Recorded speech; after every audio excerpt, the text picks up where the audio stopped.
12 Stoic lessons that will change how you see life. Marcus Aurelius once wrote, "You have power over your mind, not outside events. Realize this, and you will find strength." This single sentence captures the heart of Stoicism, not as a theory, but as a way of living, a discipline of clarity in a world that thrives on distraction, a philosophy built not to impress, but to steady the soul. Stoicism was never meant to be read once and admired from afar. It was designed to be practiced daily, especially when life becomes uncertain, unfair, or overwhelming. Today, we will explore 12 essential lessons from Stoicism. These are not motivational slogans. They are mental frameworks tested by emperors, slaves, soldiers, and thinkers who faced chaos, loss, power, and death, and still chose reason over panic. Before we begin, take a moment to settle your attention. Stoic wisdom does not reward haste, it rewards presence. Lesson 1. You control far less than you think. And that is your advantage. Stoicism begins with a radical idea known as the dichotomy of control. Some things are up to you, most things are not. Your opinions, judgments, choices, and actions belong to you. Outcomes, other people, luck, timing, and circumstances do not. Most anxiety is born from confusing these two categories. We exhaust ourselves trying to manage what was never ours to command. Reputation, recognition, results, the past, the future, other people's emotions.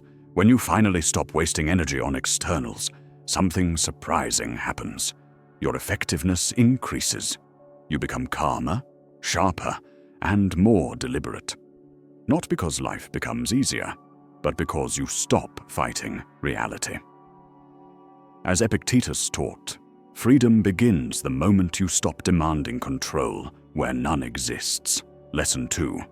Your judgments create more suffering than events themselves.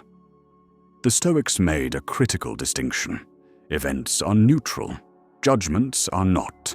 Two people can face the same loss. One collapses, the other endures. The difference is not the event, it is the interpretation. Stoicism does not deny pain. It denies unnecessary suffering, the kind produced by exaggeration, catastrophizing, and mental storytelling. Ask yourself, what am I adding to this situation? What story am I telling myself that may not be true?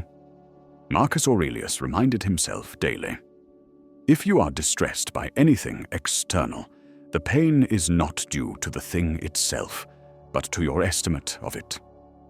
Change the judgment, and you change the experience. Lesson 3. Virtue is the only true measure of success. Modern culture defines success by status, wealth, and visibility. Stoicism rejects this entirely. For the Stoics, virtue is the only good. Wisdom, courage, justice, temperance. You can lose everything external and still succeed if you act with virtue. You can gain everything external and still fail if you abandon character. This is why Stoicism produces inner stability. When success depends on your character rather than outcomes, no circumstance can fully defeat you. Seneca wrote, "A good character is the only guarantee of everlasting, carefree happiness." Lesson 4. Emotional discipline is not suppression. It is mastery. Stoicism is often misunderstood as emotional coldness. In truth, it teaches emotional intelligence. The Stoics did not aim to feel nothing. They aimed to avoid being ruled by emotions they did not examine. Anger, fear, envy, resentment. These emotions arise automatically. What matters is whether you obey them. A Stoic pauses, observes, chooses, not because emotions are evil, but because unexamined emotions destroy judgment.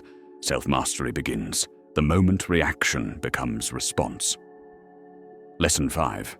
Discomfort is a training ground, not an enemy. The Stoics practiced voluntary discomfort, cold, hunger, simplicity, silence, not to suffer needlessly, but to weaken fear. Seneca advised occasionally living with less so you could say, "Is this what I feared?" When you realize you can survive discomfort, fear loses its grip. Comfort, when unchecked, breeds fragility. Discomfort builds resilience. A Stoic does not seek pain, but neither do they flee from it. Lesson 6. Other people's opinions are not your responsibility. Few lessons are more liberating or more difficult. You are not responsible for how others interpret you. Approval is external, reputation is external, praise and blame are external. Chasing them leads to dependence. Marcus Aurelius warned how much time he gains who does not look to see what his neighbor says or does or thinks. Act justly, speak honestly, let outcomes fall where they may. Lesson 7. Time is the most precious resource you will ever have. The Stoics were relentless about time. Not money, not power, time. You can earn more money. You cannot earn more time. Yet most people squander it through distraction, trivial conflict, and unconscious living. Seneca wrote an entire essay titled On the Shortness of Life, arguing that life feels short only because we waste it. A Stoic treats each day as a complete life. Lesson 8. Solitude is where character is revealed. Stoicism values community, but it also values solitude, not isolation, reflection. When the noise fades, your true thoughts emerge. Marcus Aurelius wrote meditations not for others, but for himself, a private discipline of self-correction. If you cannot sit alone without distraction, you are avoiding something. Stoicism teaches you to face it. Lesson 9. Prepare for adversity before it arrives. The Stoics practiced negative visualization, not pessimism, preparedness. They imagined loss, illness, failure, not to suffer twice, but to reduce shock and increase gratitude. When adversity arrives, the Stoic says, "I have trained for this. Prepared minds break less." Lesson 10. Anger always punishes the one who holds it. Anger promises strength, but delivers weakness. It narrows vision, corrupts judgment, destroys dignity. The Stoics treated anger as a temporary madness. Seneca wrote, "The greatest remedy for anger is delay." Time exposes how unnecessary most anger is. Lessons 11. Amor Fati. Love your fate, not acceptance. Love. Every obstacle, every delay, every loss becomes material for growth. Marcus Aurelius wrote, "What stands in the way becomes the way." Amor Fati transforms resistance into alignment. Life stops being something that happens to you and becomes something you work with. Lesson 12. Philosophy is useless unless it is lived. Stoicism is not intellectual decoration. It is practical training. Epictetus warned against merely talking about philosophy instead of embodying it. Every day asks the same question. Will you react blindly or respond wisely? Stoicism lives in that space. Conclusion. Stoicism does not promise happiness without pain or success without effort. It offers something better. Clarity without illusion, strength without arrogance, peace without dependence. You will still feel fear. You will still face loss. You will still struggle. But you will no longer be confused about what truly matters. As Marcus Aurelius wrote, "Waste no more time arguing about what a good man should be. Be one."